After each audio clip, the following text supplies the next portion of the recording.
Hamas versus Israel.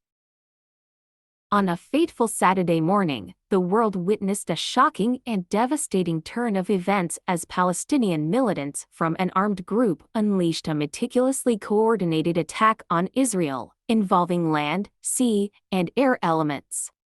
This audacious assault, which resulted in a staggering loss of life, has been widely regarded as the largest and deadliest in recent memory, and it served as the catalyst for Israel's sudden and inappropriate declaration of war.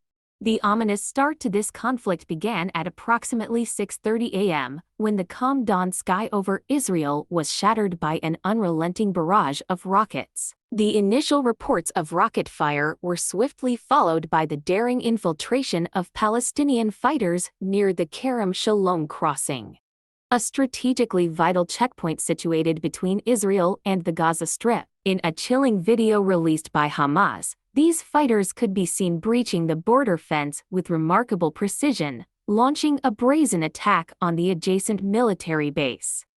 Simultaneously, other groups of fighters raided and successfully captured Israel's Erez border crossing station. These strategic incursions allowed Hamas to neutralize clusters of Israeli forces stationed at these checkpoints, granting them unhindered access to nearby towns and cities with minimal resistance. The clock ticked, inevitably forward, and by 7:30 a.m., Israeli citizens began to witness the arrival of Palestinian militants in their towns and cities.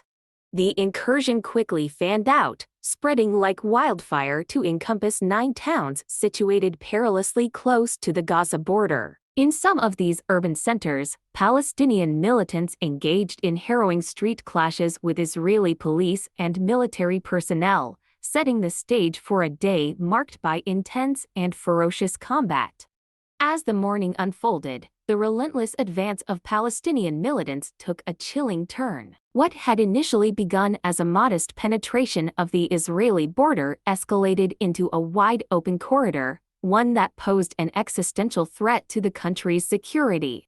Palestinian militants began systematically destroying sections of the border barriers, creating a pathway for further encroachment into Israeli territory. In a brutal twist, Palestinian militants began taking innocent civilians as hostages in towns located perilously close to the Gaza border. These hostages, who had been seized in their own communities, were forcibly transported back to Gaza, paraded through its streets as a grim display of defiance. By the afternoon, the toll of this devastating incursion had reached catastrophic proportions. At least 200 Israelis had lost their lives, and over 1,000 more were left grievously injured, the vast majority of them innocent civilians who had been thrust into the heart of this brutal conflict. The world looked on in horror as Israeli jets retaliated with airstrikes on Gaza, inflicting similar levels of death and destruction among Palestinian populations. In the wake of these shocking events, Hamas issued a chilling proclamation, asserting that their initial attacks were but the opening salvo in what they ominously termed a long war. Israel, retaliating, responded by formally declaring war on Hamas, setting the stage for a protracted and perilous conflict that would have far-reaching implications for the region and the world.